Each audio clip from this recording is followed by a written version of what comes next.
That was for 2 minutes. No, first you said wrap up though. That was the first message. Is everybody playing?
Oh, I hear sound.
Good afternoon, everyone. On behalf of Faith Ringgold and the Anyone Could Fly Foundation Board of Directors, welcome, welcome to our 22nd annual virtual garden party this 15th day of November, 2020. We are so glad that you are able to join us today. We are so glad that you are able to join us today and hope that you will enjoy the program we have planned for you.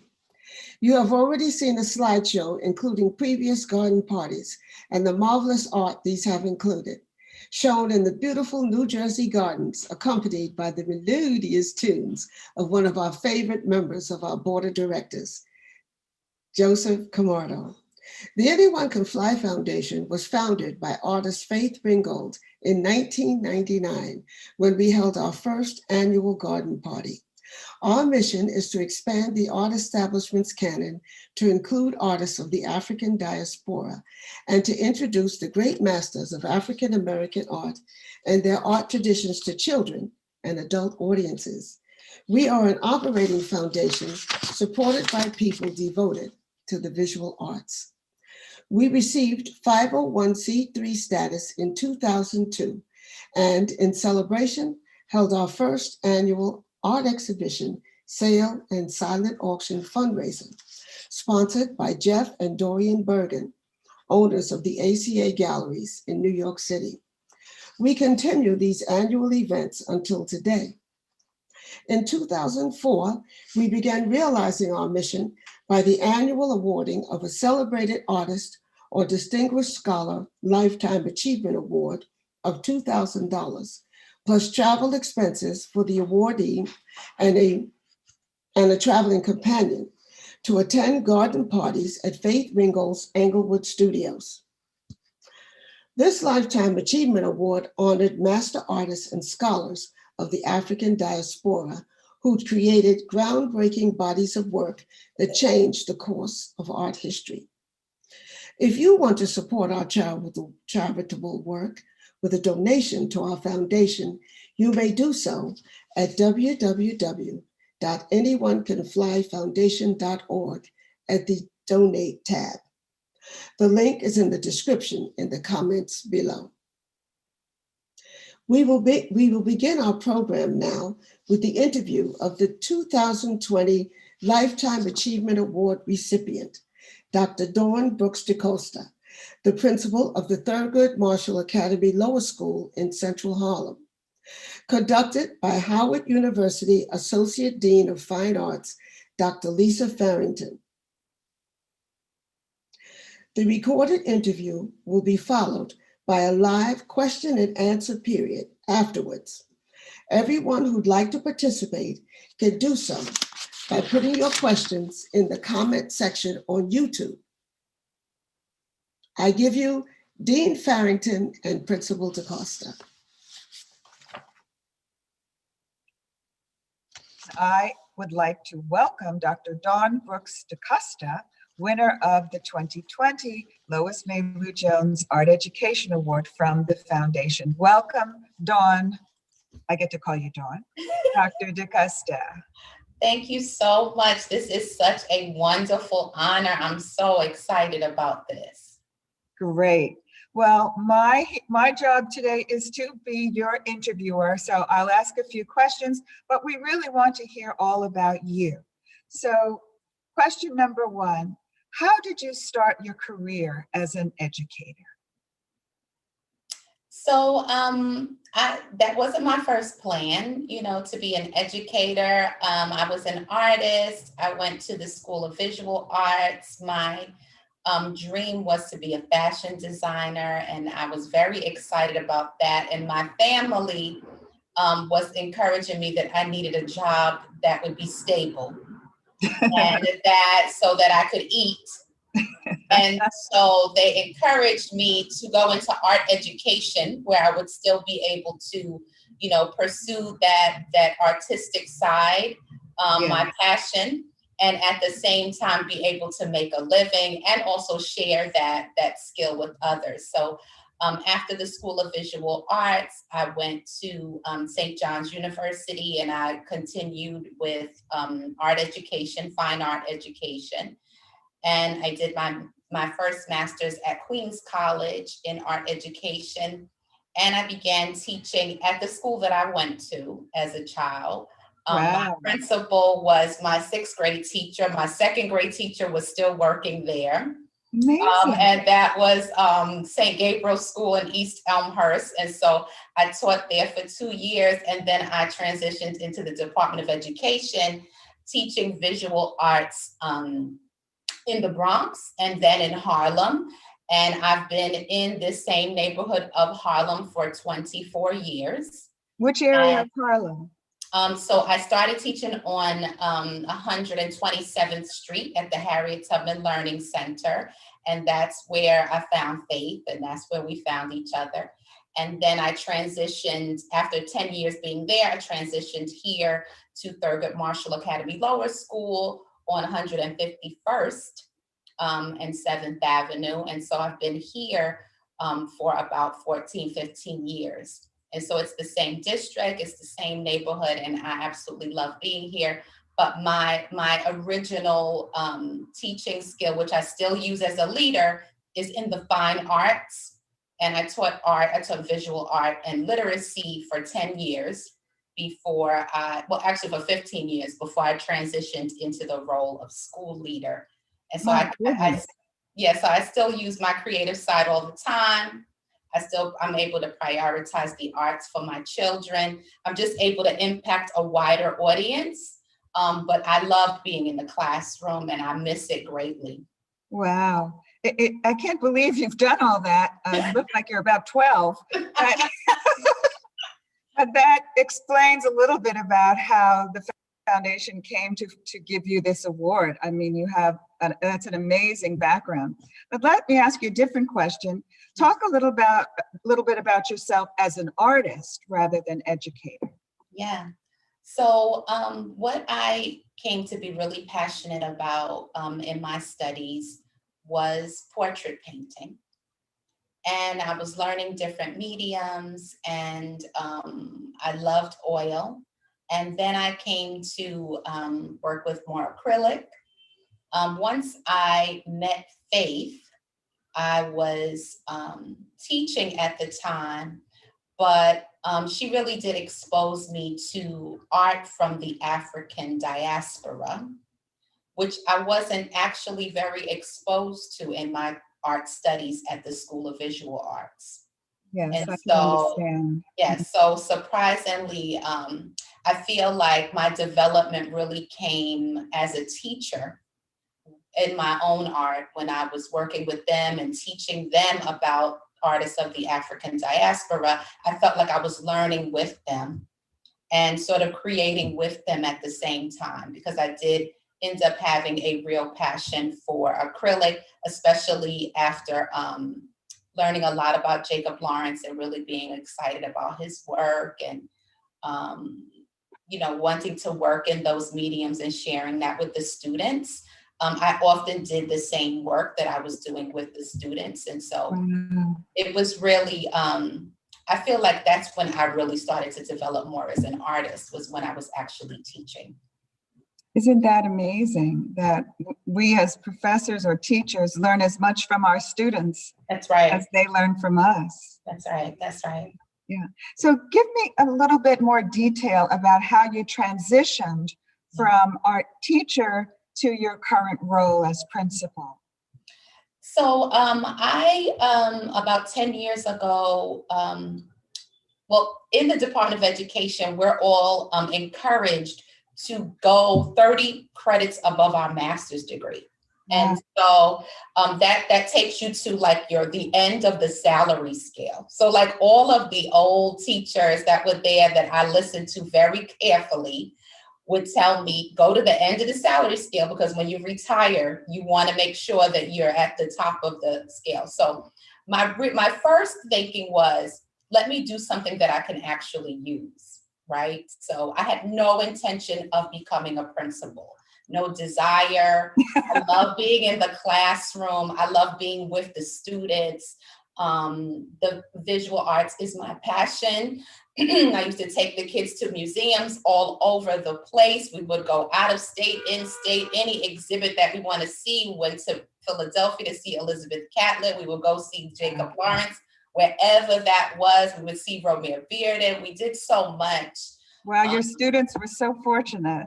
Yeah, and it was just a joy just learning that with them and exposing them. And that was really like part of Faith's vision of the Art with Kids, is that they not only get to learn about the artist and work in that medium, but they need to go see the work.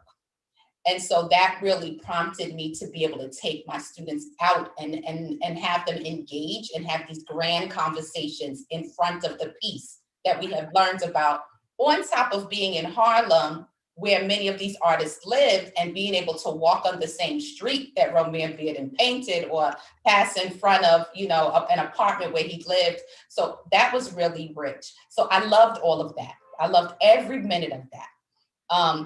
But there was an opportunity that came up for me to do a leadership program at Columbia University at Teachers College. And it was a summer institute that would be about 2 or 3 years long. And I would get these 30 credits, and I would learn leadership. I had no intention of using any of it. When I got there, I was the oldest one there. I had a notebook. Everyone else had a laptop. It just wasn't what I thought I would do at all. But once I got there, we had this project where we had to design a school and design our ideal school. And so in this process, I really started to think about what I wanted my school to look like. And it looked a lot like the school that I was working at already. So I ended up designing this Faith Ringgold school. And it was going to be arts-based, and we were just going to have all studios for the students, and skylights, and a rooftop garden. I was just able to really imagine it like however I wanted. And then surprisingly, the principal that was at my school here at Thurgood Marshall, he announced that he would be leaving and going on to the Thurgood Marshall Upper School, which is a middle high school. And they proposed this possibility of me taking over the school. And so when I thought about the school that I would imagine, I really imagined that it could be the school that I was at right now. Wow. And that I had the potential in front of me with these relationships that I had already built with students, with families, with teachers.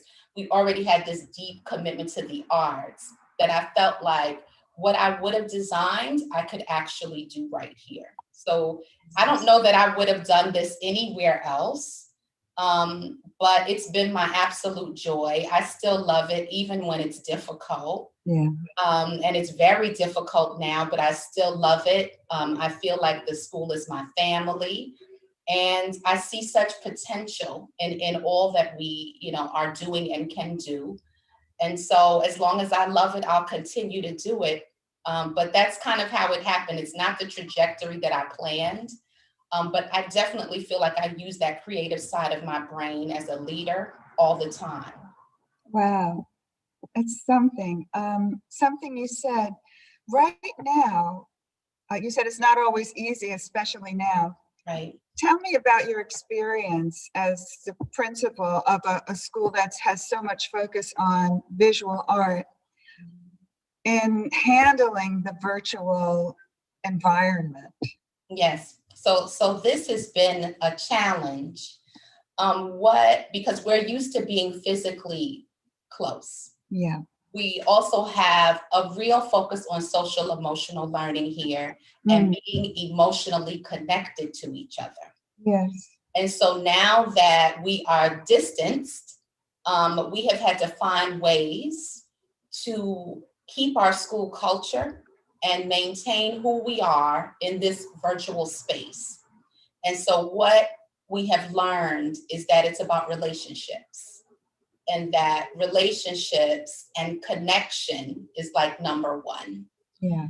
And as long as we can still feel emotionally connected to each other things will come.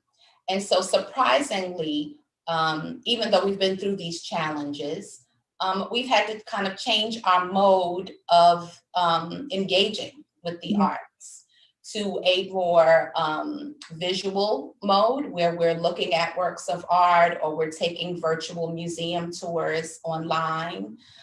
We've engaged other forms of the arts. We've had theater online. The students have been learning how to play the violin. So they had violin classes online with the Noel Pointer Foundation. Oh, And wow. No Pointer is someone, when I was young, I actually paid money to see him that I didn't have because. Isn't that wonderful?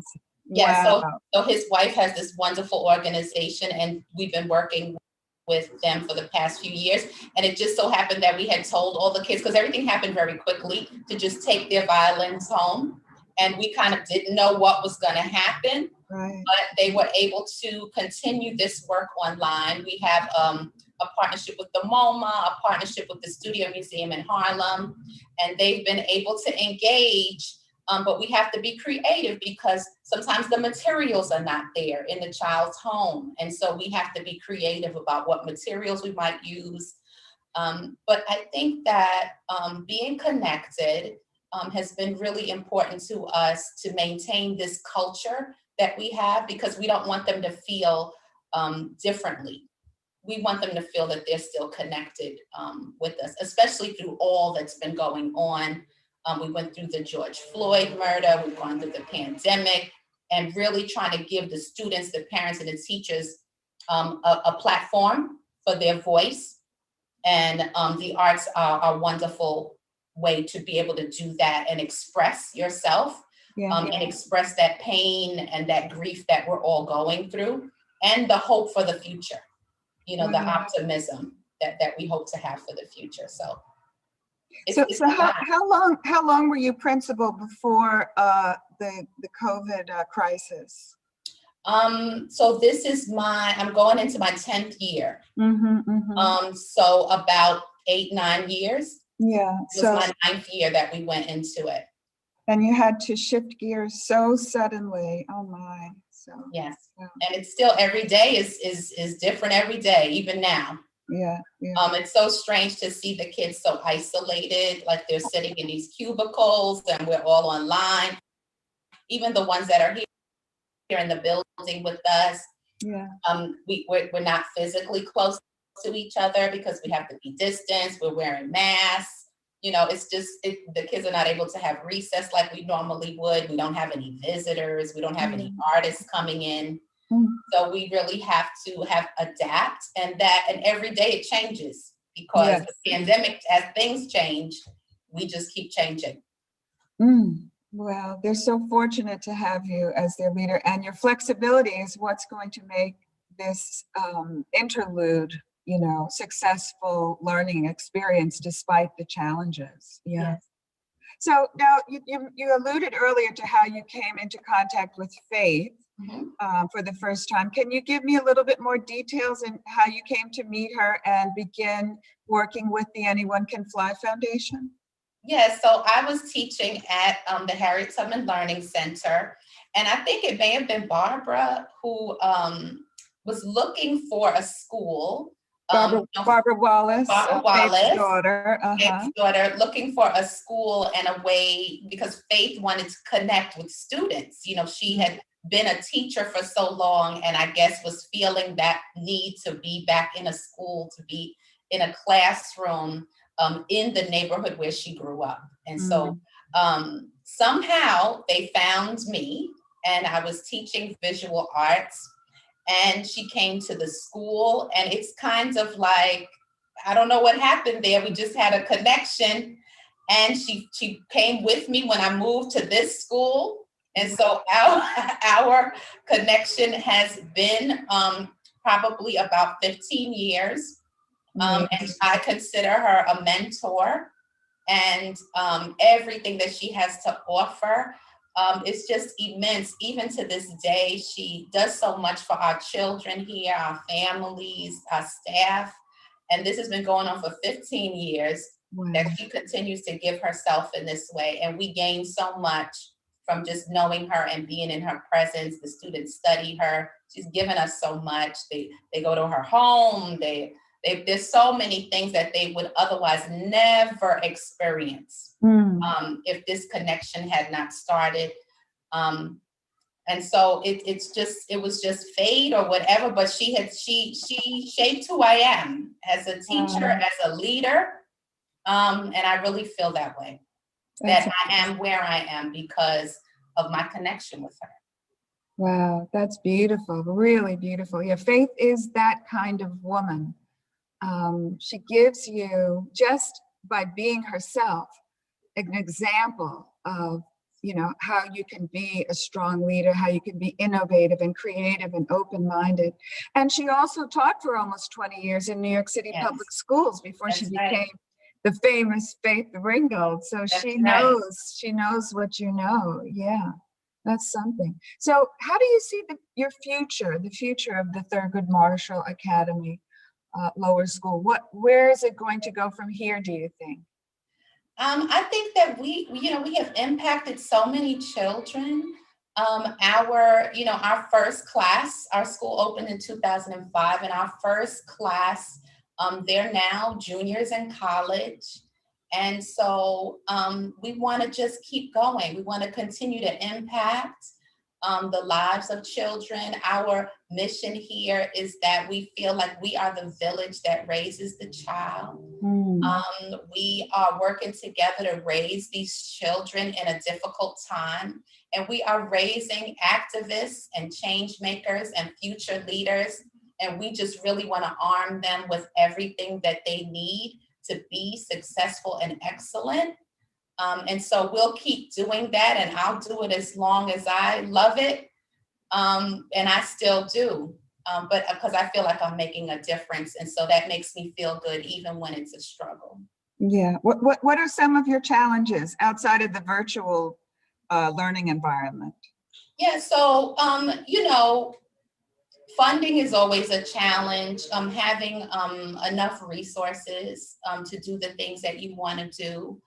That's a challenge. Some of the policies that are in place, don't recognize the value of our children in some ways. And so we're constantly trying to interrupt those kind of systemic racist practices and policies that are in place around discipline, around testing, around all of that, that can really hinder a child's self-esteem and ability to feel successful and then continue to be successful. So, but I think that we have a great team, and I always really make sure that we bring people on that are like-minded, that are on this mission with us. But just, society, politically, policies, all these things become a challenge that we're sort of pushing through. Yeah. there's a saying, see if I can get it right. Albert Einstein said once, who failed math, as everyone knows. Albert Einstein once said that creativity is more important than knowledge, because knowledge represents things somebody already knows, whereas creativity represents something new and inventive and a better way of thinking, paraphrasing. But how do you feel about his observation about the creative mind being so valuable? So I've not heard that quote before, but it is wonderful. Like, I really think that side of my brain, like that creative side, without that, I don't know that I would be as successful, because there's so much that you have to do to inspire people. Yes. And like you're saying, you can have the knowledge, but if you don't have that creativity or that way to think out of the box or that way to be flexible or innovative, when things get difficult, what would you do? What would you do? What would you do? So I think I use that all the time. Mm-hmm. And I think that it's definitely part of my leadership to be able to be innovative and think creatively. And I'm grateful for the gift to be able to do that. Yeah. So tell me now, Dawn, when things get really tough, what inspires you to keep going? So it's the children, you know, that I feel like I'm really impacting the future. I feel like the little things that we do here are going to make a difference in the lives of children and who they become, how empathetic they will be, how compassionate they will be, how knowledgeable they'll be, what kind of leaders they'll be. And so when I think about the future, it gives me the motivation to keep going. And the children, and looking at them, and they're so excited. The adults are usually the problem. It's not the children. You know, they're ready to learn. They're ready to adapt. They just want to soak in what we have to give them. Yes. They're just little sponges, and they really want to go out and do things. And so they inspire me. Well, you know, that's probably describes all the best educators we have out there, that their motivation is ultimately to make a better future for us through our children. So we thank you so much for that. Now, let me ask you a silly question, but maybe not so silly. You mentioned earlier Jacob Lawrence. Do you have, and you can't, okay, we know Faith is your favorite artist, but separate from Faith, Yes. who is your favorite artist? So I would say that Jacob Lawrence is my favorite, and my favorite as an artist, but my favorite as an educator. Yes, yeah. Because there was just so much that you can teach through his work, historically, culturally. There's so many different, just storytelling. There's so many different points, which is similar to Faith's work in the same way. It is, yes. You know, it's just that sort of what we feel is a primary document of history, and being able to teach what actually happened and how people felt in that visual way, and have the kids interpret that. And when we look at what we're seeing right now, with the activism that's happening across the world, and being able to look back at Faith's work and Jacob Lawrence's work and see the connection to what we are experiencing today. Yeah, absolutely. It's really incredible. That's fantastic. Well, I want to thank you for your time, to ask you if there's anything else you'd like to say to your audience, which is filled with students and art lovers. Yes.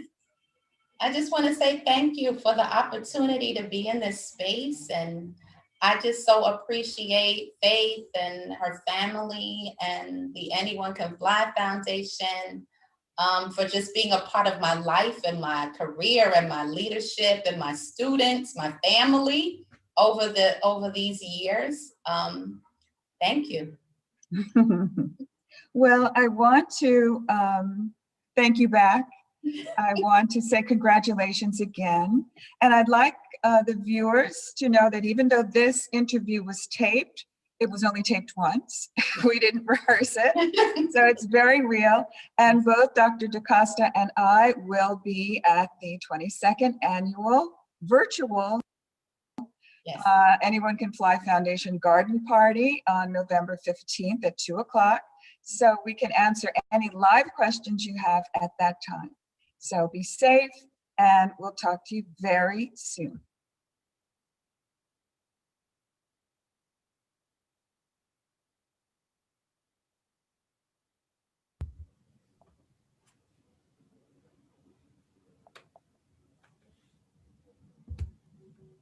What an inspiring interview from Dr. Dawn Brooks-DeCosta and Dean Lisa Farrington. Thank you.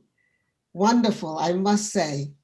And we are now about to prepare for some live Q&A, but if I may just greet our audience in the YouTube arena, where we were all told we could watch on YouTube. And I just want to say hello to some old friends, Pauline, Farah, I'm looking at the chat, Kyle, Gail, Marva, hello, Denise, Larry, Grace, Sandy, thank you. Thank you for attending today. I don't want to forget, and now I see some new names. Wait a minute, Alva. I hope I'm not leaving anybody out. That's what I see in the chat that I can get to. Hi, everybody. Thank you for coming in. And I have a little thing here. So hopefully I got all the names that are in the chat. I hope you enjoyed that interview as much as I did. I absolutely loved it. Lisa and Dawn. Thank you. We had fun making it. We did. Mm-hmm. And I love what you do, Dawn. I'm really wondering if I might ask. I live in Harlem. I taught in Harlem, and I'm just wondering. I know now is a really difficult time, but if I could take you back to other difficult times and how you got through them. You know, how did you overcome them? If you could think of another difficult time and how you got through it with your, you know, specifically with your art program or other programs that may have been, the funding may have gotten cut, and how you were able to overcome the cut funding, defunding. Mm-hmm. So I would say that I'm a person that prays. That's number one. It's important to me to stay centered with myself and practice self-care and be spiritually connected and meditate. And I do all of those things. But also, I think it's my community, my teachers, my students, my parents, that we have made a commitment to our children. Wow. And so we come together, and I just noticed that we are probably our best when things are really difficult, because there's somehow that we really just pull together. And surprisingly, you know, like past struggles and this one, people's gifts and talents start to rise to the occasion. And then there'll be people that you didn't expect to rise to the occasion, and they just show up and just blossom and just bless the whole community with their gifts. And so that's what I've noticed in past struggles, and that's what I'm noticing right now. It's the same thing. That's really beautiful. And Dean Farrington, I know you so well both of you ladies are such wonderful friends to the foundation and wonderful friends to my family. I want to ask Dean Farrington the same question because I know you taught for CUNY, and CUNY's been through a lot. Yeah.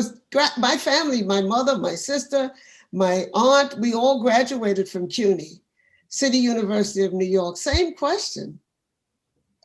Wow. There's been lots of trauma at CUNY. Yeah, I think what Dawn suggests is true. If you go into teaching for accolades and money and those things, the hiccups, particularly financial hiccups, are going to be problematic in a big way. But if you are in love with your students, as obviously Dawn is, and I know I am, then you weather those storms. I mean, sometimes things can get really bad, you know, if you're working in an environment with people who are not supportive. Once that happens, you have to make a plan to either improve the group that surrounds you or to go to a place where support is available. I think in the case of CUNY, there's just so many faculty who are strong, supportive, they care about each other, they care about each other's future. And so it's a battle worth fighting to keep your schools functioning well. And it's a reminder when faculty get together and fight for something that's important, it's a reminder to the rest of the community that education matters, that teachers are underrated financially, not necessarily. I think everybody knows how important teachers are. I really do. But everybody also knows that teachers love their work. And therefore, we can, maybe pull a little money away from them here or do something there. They're still going to teach because they love what they do. And that is unfortunately a disadvantage. Because we do love what we do and we will teach no matter what. But it also makes, if you are a teacher like Dawn and I are, and Faith, it makes you so happy, so fulfilled that the rest of it, the politics, the money, those problems wax and wane. But the joy of teaching is always there. And that's the rock that you stand on. So that's that also, if I may be so bold, I know that there are some questions out there in the audience, but I'm curious, Lisa. Yes. Now you're at historically, what is that HBC? Is it what is it? HB, it used to be tradition, it was a Negro college, but it's no longer Negro college. Now it's CU. HBCU, which stands for? Historically Black. Black colleges and universities. Okay, sorry to not know that. I should know that. Now that you're at an HBCU, the difference between CUNY, public urban university, and the HBCU, what is the most striking difference, if I may be so bold? Well, I'll give you an example. We had a Zoom meeting for the faculty, and it was in the beginning of Zoom use. And so there was not a password for the meeting, and it was hacked by racists who called all of the students and the faculty the N-word over and over again, said terrible things. We had to shut the meeting down. So this doesn't happen when you teach at a non-Black institution, not like that, and this is the first time I've ever taught at been at such a place. I'm not teaching. And so that broke my heart. It's kind of like you're on the front lines. Mm-hmm. And normally you don't have to be. You can put yourself out there when you want to do a protest, but you're not there all day, every day, dealing with racism and negativity and so forth. The flip side is that I graduated from there many, many years ago. And it changed who I am. It taught me, I saw, these throngs of these dignified, educated, pearl wearing, oh, here I am with the pearls, Black men and women. And I had never seen that before. I grew up in a neighborhood not unlike Harlem in Southeast Queens, Jamaica, which at the time I grew up there was a really rough neighborhood. And so and I went to art, public high school, art high school, but it was still New York City school. So I really never saw Black people like that until I went to college. And I said, wow, you mean there's a whole group of African Americans who are the creme de la creme, and there they were, and there they still are. Kamala Harris is also a graduate. I know. Yeah. Wonderful. Wonderful. Nick Cannon graduated in May. The list, Thurgood Marshall, the list is phenomenal. So for me, it's really a strange experience. It's very brief so far, but it's strange and in a good way. Almost like a coming home. Very nice. So we have, let's see, Gail and Marva, Denise, let's see. For Dawn, is there a lottery system to get into your school, or is it by child's residence, Dawn? Yes, so there isn't a lottery. The Department of Education does an application process across the city. And one of the criteria may be where you live, although we've had students that come from all over because it's not a requirement. We've had students come from Staten Island. Right now, we have a student that travels all the way from downtown Avenue A. And so it's not one of the Lower East Side. Yes, it's not one of the stipulations, but they do make decisions based on where you live. Also, if you have a sibling at the school, you get a preference, but there is not a lottery. Okay, thank you. And number 2, Grace Matthews. Dawn, how are you, your school, and the kids dealing with the challenges of the pandemic? Oh, that's a biggie. Yeah, so, school looks different. It looks different than what everybody is accustomed to. We are using a blended model, which means that some students come in to school on certain days, and we have students that are fully remote. Actually, the majority of our students, about 70% of our students, are fully remote. And then the other 30% come in for a certain amount of days a week. And we have A days, we have B days, it rotates. The day is shorter. The day is a little bit shorter. We have teachers in the classroom that are teaching the students in front of them and also zooming in the students that are at home. So it's a challenge to teach that way because you're trying to look at who's on the Zoom and then you have people that are sitting in front of you. But everything is pretty much virtual because at any point we could all go remote because depending on what's happening with the infection rate in the city, we're always subject to closing. We do temperature checks in the morning. Everybody has to do a health screening. We do random COVID testing every month. And we all wear masks. We're wearing our masks all day. And we're washing hands. And this is down to the little ones, even 4 and 5 years old.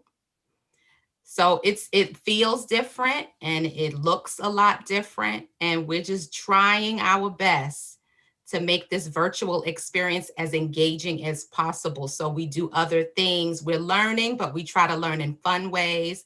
We're connecting. We're doing a lot of social, emotional. We dance, we sing, we do all kinds of things to try to get people to want to get online. But it's a challenge. And then it's also making sure everybody has a device, making sure everybody has Wi-Fi. So there's all kinds of logistical things. And as soon as somebody sneezes or they got to go home. I mean, so it's just really, it's just really so like everybody's kind of on an edge with the idea that at any point you could just have to shut down. It's just like, it's just not a stable kind of feeling. And we're all distance, all the desks are distance. We walk away from it. We have to be 6 feet apart. So it looks very different. We have another question for you, Dawn. Mhm. What are the major challenges to having art in a public school, even in non-pandemic times? And how do you get around them to make such an amazing program? So I think that I have to be creative, like I talked about in the interview with Dean Farrington, is that if you don't have the money, you have to find it. If you got to write a grant, or you have to find an organization that is committed to work with you, whether you have money or whether you don't. Sometimes we have to build relationships like that, but I depend on my long-standing relationships, like the one I have with the Anyone Can Fly Foundation, the one I have with the Studio Museum, the one I have with MoMA. Another organization I have a long-term standing relationship with, Doing Art Together, and they seem to be with me whether rain or shine. So I have to depend on them, because sometimes the money is not there, like right now, So just the prioritizing, sometimes the Department of Education doesn't prioritize the arts. Like they want to make sure it happens, but they don't give you what you need to make it happen. So you have to be creative with that. Sometimes people ask why I spend so much time on the arts, or why, some people think that you can't be focused on academic and the arts at the same time, which you absolutely can.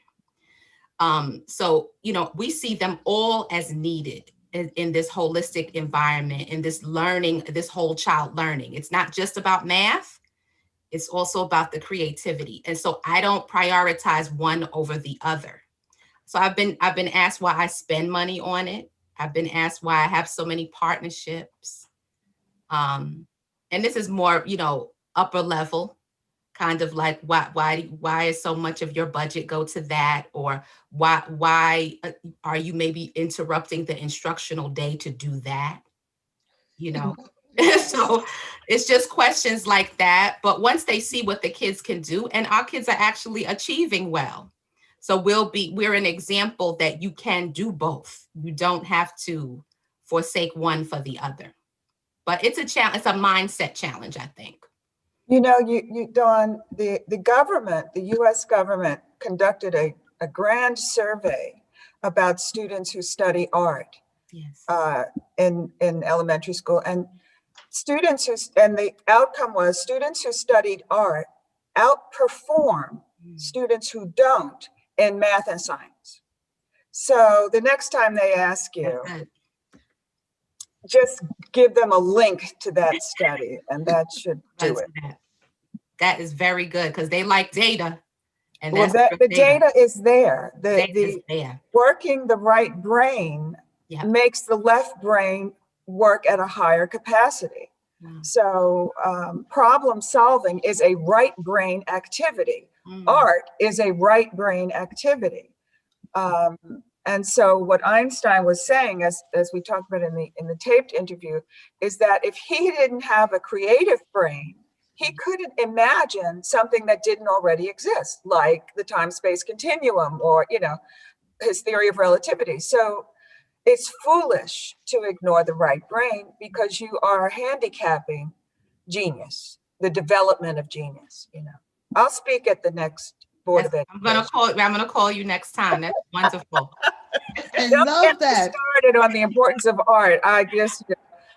One of my challenges coming to CUNY was that I went to John Jay College of Criminal Justice to found a new standalone art department, art and music department. And if you can imagine a college of criminal justice, they were not very excited about the idea that there would be an art and music department. Yeah. And I had to do some serious campaigning to convince people. And that's why I have these stats on the tip of my tongue, because I've used them before. That's so great. Handicapping the development of genius. I Yeah. just had to write that down. That's good. Faith has a question. Faith Wallace Gaston has a question. How could we expand the work you are doing to other public schools in New York City and around the country? Yeah, I think that it really is about engaging the leaders. And, I think it's important that for me, that you have people on the staff, because it can't only be the leader. It has to be people on the staff that want to make this happen. And so schools need to have these teams of people. Any initiative, it can't only be the leader. It has to also be teachers, people on the ground that are working with students, and in collaboration, that they work together to make these things happen. I think that a lot of what Dean Farrington has to say, it may be not widely known by leaders. They really may feel like I have to choose one or the other. I need to get my test scores up, and so I can't do that other thing. So I think it really is re-educating people in terms of the arts, and inquiry-based learning is something that everybody is so interested in. And it's something that we've done in the arts. We invented that, inquiry-based learning. So, I think that people need to understand it, understand how it can benefit children, and understand that you don't have to be an artist to engage with it or to love it. Yes. And there's no need to be afraid of it. And that especially now, like, this is the way that the kids can express all that's going on. It's just like the perfect way to be able to engage with the students. So I think it's a re-educating people of the value of why we need to do it. That's right. I agree with that. That's wonderful. This has just been such a wonderful discussion. Thank you to the audience. And let's see. Next, thank you, Lisa. Thank you, Dawn. Thank you so You're much. welcome. Yes, thank you. And thank you out there to the audience for your questions and your attendance today. We're going to move along with the program now, ladies. Next, we're going to have Grace Matthews, who will share about our Art with Kids program.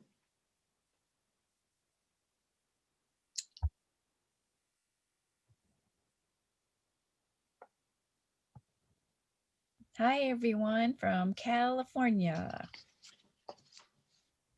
It's kind of sad that we all can't be together for this garden party, but at least we can be together this way on the virtual platform.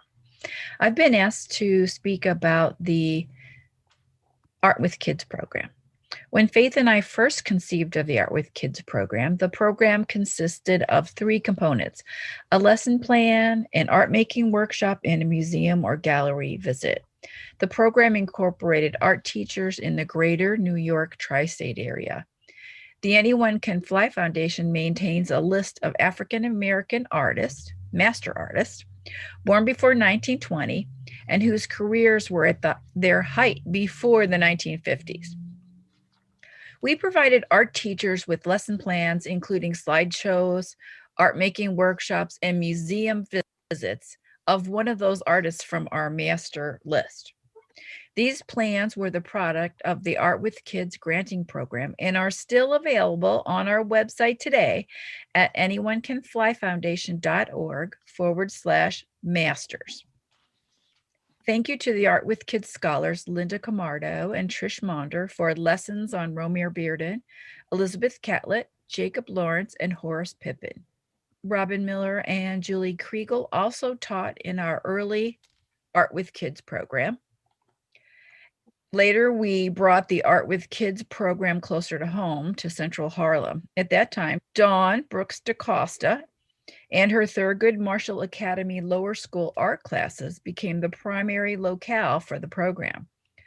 There we brought our lesson plans and the new art kits we created with art slides, large teaching posters, LNS videos of the masters provided by Linda Freeman of Jacob Lawrence, Romare Bearden, and at that time, Dawn Brooks-DeCosta and her Thurgood Marshall Academy Lower School art classes became the primary locale for our program. There we brought our lesson plans and the new Art with Kid kits that we created with slides, large teaching posters, and videos of the masters provided by Linda Freeman of Jacob Lawrence, Romare Bearden, and Elizabeth Catlett. The school and Principal DeCosta had in place monthly whole school museum trips. These children already have the excellent habit of traveling to art museums and looking at fine art. We admire this practice so much in young kids. In 2008, Faith and I conceived of a new program called the One of a Kind Kid Program. That's when we started working directly with the children at school and hosted children's garden parties. We would hold an art competition and a workshop for roughly a dozen kids. The kids would complete a lesson plan that included artwork, and their artwork would be judged based on how well it fit the criteria of the composition, how original and how creatively the child completed her or his art. One child would emerge as the winner and as the year's one-of-a-kind kid and fellow of the Anyone Can Fly Foundation. We invite these children back each year to our annual garden parties, and we keep track of them through their lower school careers. This year, due to the coronavirus, the schools had to switch to distance learning. After much thought, we decided to attempt a virtual competition, and we created our online 2020 coronavirus quarantine art contest. We asked the children to make pictures about life in quarantine and their hopes for what life would be after quarantine. And as always, Thurgood Marshall Academy came through with several competitors. In addition, we opened the competition to the community at large. The children's artwork on the quarantine were sincere, thoughtful, and sometimes funny. This year, we gave out 2 prizes, one to a Thurgood Marshall Academy student, and a second small prize went to a participant from the community. We want to thank all the families that participated in this virtual competition because we know it wasn't easy during these unprecedented times. So thank you.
All right. Good afternoon, Fatimata. I want to say congratulations on being named the 2020 Anyone Can Fly Foundation 2020 One of a Kind Kid. We're so proud of you. And I'm going to read this letter written by Faith Ringgold. I'm Barbara Wallace. I'm Faith Ringgold's daughter. So, dear Fatimata Konate, congratulations. You are a winner and have been selected as the Anyone Can Fly Foundation's 2020 One of a Kind Kid. We want to thank you for competing remotely in our online coronavirus quarantine contest and for demonstrating individualism, leadership, and creativity. This award also includes a cash prize of $100 from the foundation, and you will find attached to this letter your award certificate.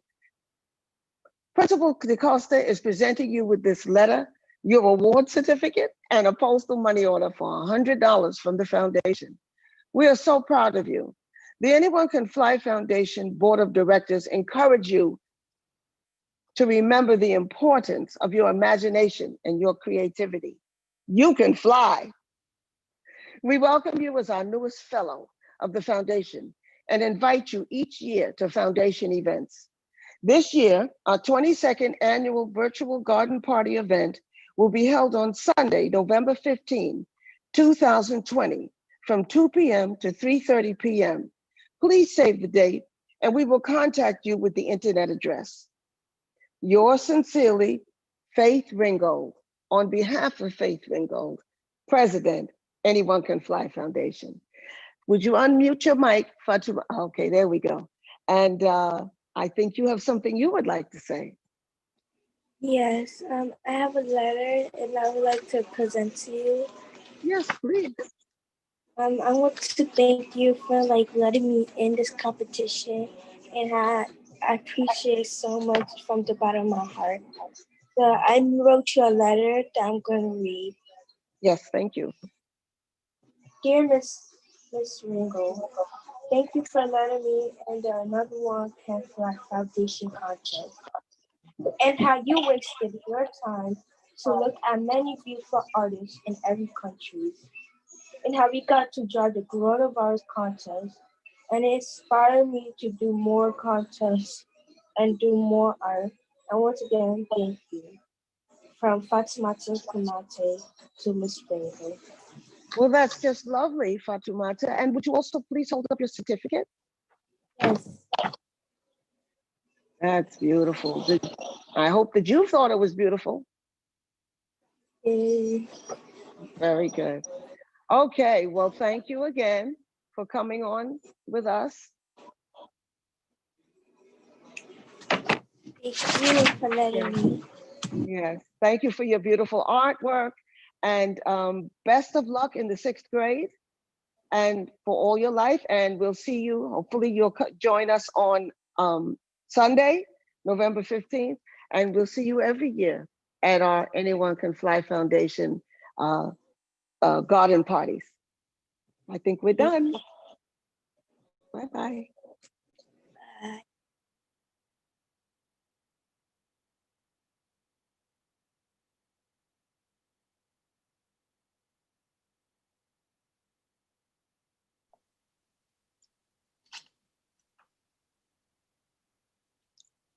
She's a great kid.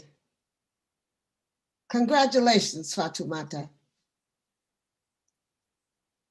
The Anyone Can Fly Foundation has named the 2020 Lifetime Achievement Award, the Lois Mailou Jones Art Education Award, after African-American master artist and scholar, Lois Mailou Jones. Born in 1905, she is a master painter who not only treated an extraordinary range of subjects, from French, Haitian, and New England landscapes, to also treating in her art sources and issues of African-American culture. She married her rigorous training in Boston, New York, Paris, Italy, and Africa, in the costumes, textile designs, watercolors, paintings, and collages she created. Lois Mailou Jones studied at the Howard University. College of Fine Arts and became an art professor there as well, having instructed such masters as David Driscoll, Elizabeth Catlett, Alma Thomas, Sylvia Snowden, and Martha Jackson Jarvis. She proved to be an important role model to generations of artists during her 47-year tenure at Howard University. From 1930 to 1977, and retired as Professor Emeritus, truly worthy of the name of an art teaching award. The mission of the Anyone Can Fly Foundation is to expand the art establishment canon to include artists of the African diaspora and to introduce the great masters of the African American art and their art traditions to children and adult audiences. In our work with Dr. Brooks-DeCosta and our collaborations at the Thurgood Marshall Academy Lower School since 2005, we were able to happily realize our mission. We began working with the school back then in the Art with Kids program, and we called the whole school children's art museums at the end of school year, which was sometimes curated and hung at a real museum, like the Studio Museum in Harlem. Or even earlier, when as an art teacher, Dr. Brooks-DeCosta curated an art museum, which was all 3 floors of PS 154 Harriet Tubman on West 126th Street in Central Harlem. At times, the art students role-played master artists at the museum, including Aaron Douglas, Jacob Lawrence, Frida Kahlo, and Lois Mailou Jones, which further enriched their fine arts experience. We have witnessed the loving and caring devotion, spirit, and talent in Principal Brooks-DeCosta towards the children and parents at the school. From the kindergarten to the grandparents club, classroom teachers, staff, and community volunteers. They are a family. These students are encouraged to express themselves and their creativity. We find every visit to be a warm and friendly experience. Thurgood Marshall Academy Lower School is a community in itself of bright, inquisitive, caring, and enthusiastic pupils. They are ready, willing, and able to go far, to go all the way in their educations and in their life paths. So we say, congratulations, Dr. Brooks-DeCosta, on your successful incorporation of fine arts education in the curriculum of your elementary school, and that your school is creating citizens of the future, as well as lovers of the arts and fine art. Faith Ringgold has taught us that children are naturally artists, that they start out talented. At Thurgood Marshall Academy Low School, we get to see these gifts and talents in your young students. We could think of no better way to affirm, promote, and solidify such a powerful and positive venue for fine art instruction for elementary kids than an education grant in the name of the Lois Mailou Jones Art Education Award. We, the Board of Directors, award this so your school may continue at this time when imagination and meeting families' teaching needs is really called for. We know from experience that TMALS, Thurgood Marshall Academy Lower School, will prevail for our children.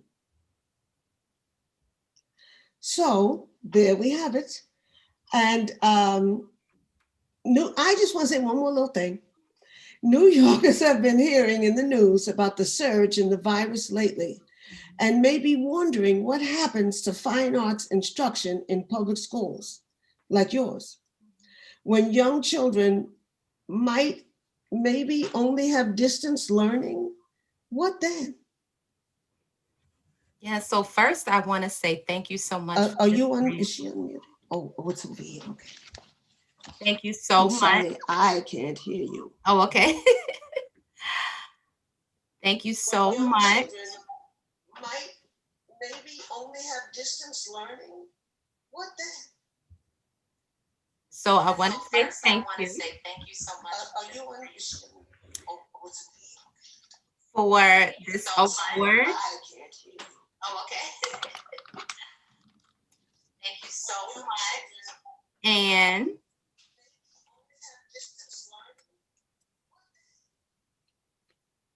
we really appreciate the award and will definitely continue to use it to advance our integration of the arts in this distance learning. And so I'm very appreciative and just want to thank you and the Anyone Can Fly Foundation and Faith for everything that you've done over the years to make this possible and continue to do even during this time. So I really appreciate that. But you know, pretty much what we've had to do to keep things alive, like I was saying before, is to work with our partners. And most recently, we have the Studio Museum in Harlem, who has actually prepared all of these materials for the students to be able to take home so that they have supplies at home for these projects. And they're doing these online classes and workshops. So we are just working around the challenges and depending on our partners and generous people to continue to support, but it's definitely possible to still have students engage in the arts in this environment. The MoMA sends us assignments and works of art and projects to do every week. And then, like I said, we do engage other forms of the arts. We've been working with Jazz at Lincoln Center and the No Pointer Foundation and Juilliard. And so we're just finding different ways to engage through talented people who can still connect with the children in this virtual space. Also Doing Art Together, another organization that does online workshops with the students. So we're just using a lot of our partners and friends to make this happen. Yes, that's right. Through the years, you have run a strong arts program at your school, amassing great ties to the significant art resources available to you in New York City. So you're able to maintain those ties over the web. Yes. Another reason your programs are so admirable. So I have nothing but admiration for the programs that you maintain. And we're kind of running out of our time, but I just love some of the expressions I heard today, like prioritize the arts for your children. And I just can't say enough about my mother's vision, Faith's vision, and how you have just kept it alive and been like a role model and a perfect example of what we were looking for in art with kids. So we've come to the end of our program. Thank you. And I should read what I have written here. I hope everyone out there enjoyed the program, the interviews and discussions, award presentations, slideshows, and music. I would not have been able to come to you today, I must say, without my two daughters' technical, video, computer, and internet knowledge. Or the administrative assistance, of course, from Grace Matthews, who always so meticulously plans the garden parties. Faith Wallace Gadsden and Martha Underwood showed me how to make this happen and made it happen through YouTube and Zoom, both live and recorded, and Facebook and Eventbrite. Thank you so much to Dr. Lisa Farrington and Dr. Dawn Brooks-DeCosta for attending live to do the Q&A and for pre-recording. We know this is an especially trying time for educators and your time is precious. Thank you for sharing with us. A big thank you to Fatoumata for recording with me and your 5th grade teacher, to Mr. Michael Collins, who was so helpful in setting that up. Again, a teacher who I'm sure is so very taxed right now. I want to acknowledge a photographer who donated photographs to last year's garden party, Mr. Tony Muhammad. Thank you for giving us those pictures. And I know our friends enjoyed the jazz. That was Dr. Joe Camardo and the Rockin' Jazz Doctors, whom you will always see and hear at our fundraisers. As we say our goodbyes, I want to take a moment. I want to take a moment to acknowledge the unusual circumstances that have brought us to this moment in time, the novel coronavirus or COVID-19 and the pandemic. It has robbed all of us in one way or another and made everyone a little sadder than we were before. Let's reach out to one another compassionately because we need each other so much right now. On that note, I want to especially thank our donors today. We have so many generous friends who make donations yearly. Today, Sandy Tamney, Linda Freeman, Pauline Chernichar, Gary Schreiner, Diane Sher-Bachman, and Ellen Baxter, as well as Nell Painter, Kiki Statakis, Fred Collins, Martha McKenna, and our old friend Ria Sprecher. Welcome back. Your kindness is noted and appreciated. And I think maybe some more people made donations today. I didn't catch you, but thank you. Thank you for contributing. You are contributing towards the continuation of our programming. Anyone else who would like to make a donation, you may go to www.anyonecanflyfoundation.org/support. I think they're also putting a link in the, you will find the link in the description and in the comments below. That's what I'm supposed to say. So at this time, I want to say thank you to our board of directors, friends of the foundation, and to our volunteers. You are the engine that runs the Anyone Can Fly Foundation. Good afternoon, everyone. I hope you will have a peaceful, healthy, safe, and happy holidays season. Thank you for attending today and see you next year. I am Faith Ringgold's daughter, and my name is Barbara Wallace. On the President's behalf and for the Anyone Can Fly Foundation, goodbye.